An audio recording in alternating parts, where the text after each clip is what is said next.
சாதாரணமான முறையில் நடக்கணும். பெரிய பணம் கடன் வாங்கி உள்ளே போட்டு இல்லை ரெகுலராகவே அதை செஞ்சு.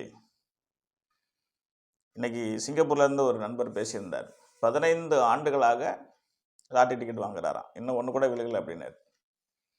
சிங்கப்பூருக்கே அவர் போயிட்டாரு, சம்பாதிக்கிறாரு, அதை வச்சு வாழ்க்கை வாழ வேண்டியதானே.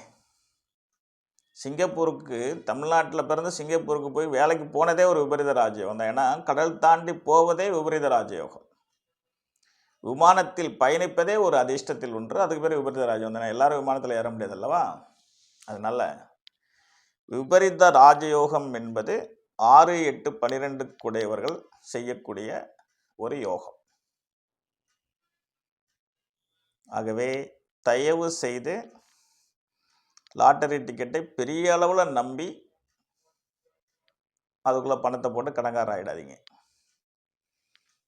ஒவ்வொரு முயற்சியும் திருவினையாக்கும்னு ஒரு கருத்து உண்டு.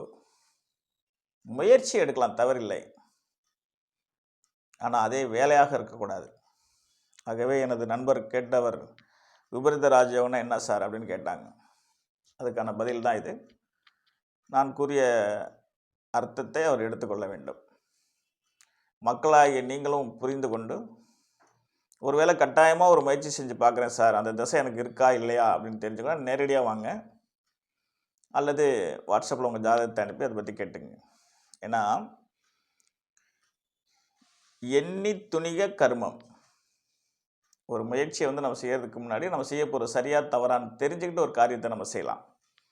அது அரசு வேலையாக இருந்தாலும் சரி, சொந்த தொழிலாக இருந்தாலும் சரி, அயல் நாட்டுக்கு போகிறதுனாலும் சரி, அல்லது ஷேர் மார்க்கெட்டில் இறங்குறதுனாலும் சரி, லாட்டரி டிக்கெட்டே வாங்கி லாட்டரி டிக்கெட் விழுகிற மாதிரி சூழ்நிலை இருந்தாலும் சரி, தெரிஞ்சுக்கிட்டு செய்யலாம், தவறில்லை. ஏன்னா அனைத்து முயற்சிகளையும் செய்வதற்காகவே மனிதன் பிறந்திருக்கிறான். ஆனால் செய்யக்கூடிய முயற்சியில் தோல்வி வரக்கூடாது, நஷ்டம் வரக்கூடாது. அது வராமல் செய்வதற்கு பெயர் தான் ஜோதிடம். அது ஒவ்வொருத்தருக்கும் ஒவ்வொரு தகுதியை இறைவன் கொடுத்து அனுப்பிச்சிருப்பார். அந்த தகுதியை சரியான காலத்தில் ஒரு ஜோதிடர் மூலம் அறிந்து கொண்டு நான் சொன்ன இந்த அனைத்து முயற்சியிலும் இறங்கினா நிச்சயமாக வெற்றி நிச்சயம்.